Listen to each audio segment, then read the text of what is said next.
صبر کسے کہتے ہیں؟ اس کے بارے میں کہنے والوں نے بہت کچھ کہا ہے۔ واویلا نہ کرنا، منہ پہ تماچے نہ مارنا، ناشکری کا کلمہ نہ کہنا،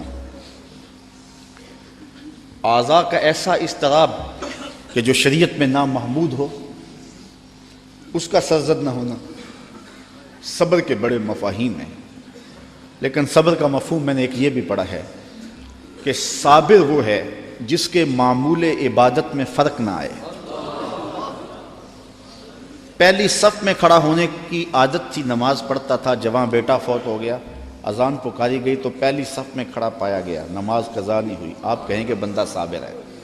گھر میں میت پڑی ہے، نماز قضا نہیں ہوئی، جس کے معمول عبادت قضا نہ ہوں وہ صابر کہلاتا ہے۔ صبح اٹھ کے قرآن پڑھنے کی عادت تھی، گھر میں میت پڑی ہے، چلو دوپہر کو تدفین ہونی ہے، نماز پڑھی تو تلاوت آج بھی چھوڑی نہیں ہے، ہم کہیں گے بندہ صابر ہے۔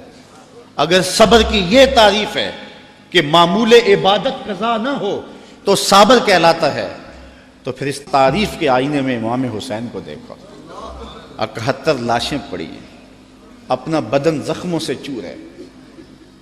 محتاط روایت یہ ہے کہ آپ کا جب پیراہن اتارا گیا تو 113 تیر، 33 زخم تلواروں کے تھے اور 34 گھاؤ نیزوں کے تھے، کچھ نیزے بدن میں ٹوٹ گئے تھے، اور گھوڑے کی زین سے فرش زمین پہ آئے۔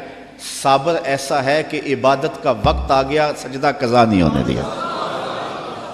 ایسا صابر ہے کہ سجدہ قضا نہیں ہونے دیا، آتے ہی پیشانی سجدے میں رکھ لی۔ اللہم رضن بقضائک وصبرن علی بلائک تسلیما لامرک۔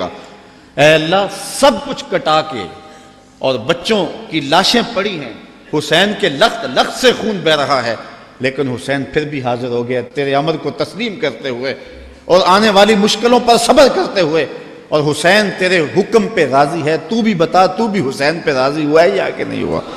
آواز آ رہی ہے، اس نواسے پر محمد مصطفیٰ کو ناز ہے، اس پیاسے پر علی شیر خدا کو ناز ہے، اوروں نے بھی سجدے کیے پر اس کا عجب انداز ہے، اس نے وہ سجدہ کیا جس پر خدا کو ناز ہے۔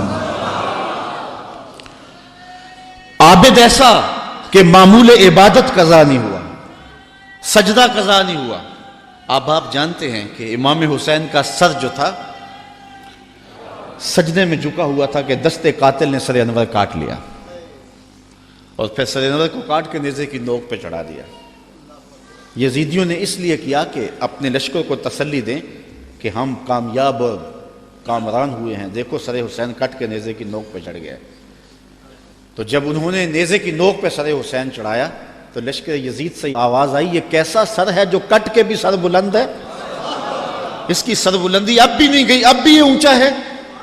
اور جب سر انور نیزے کی نوک پہ چڑھایا گیا تو اس انداز سے چڑھایا گیا کہ کٹی ہوئی گردن کا رخ آسمان کی طرف اور سر انور کا رخ زمین کی طرف۔ تو کسی شاعر نے تخیل باندھا، بآں کے سر نیزے پہ اور سوئے زمین ہے روح، یعنی سجدہ ثانی کی ہے آرزو۔ رکعت میں 2 سجدے ہوتے ہیں، ابھی ایک ہوا تھا کہ سر کاٹ لیا گیا، حسین کی پیشانی میں دوسرے سجدے کی آرزو مچل رہی ہے۔ صابر ایسا کہ معمول عبادت قضا نہیں ہوا، اور پھر تلاوت بھی قضا نہیں ہونے دی۔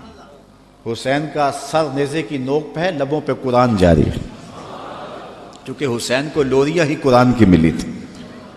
تو حسین ابن علی رضی اللہ تعالی عنہ سے صبر سیکھا جاتا ہے، استقامت سیکھی جا سکتی ہے، اور اپنی زندگی میں اس کا چراغاں کیا جا سکتا ہے۔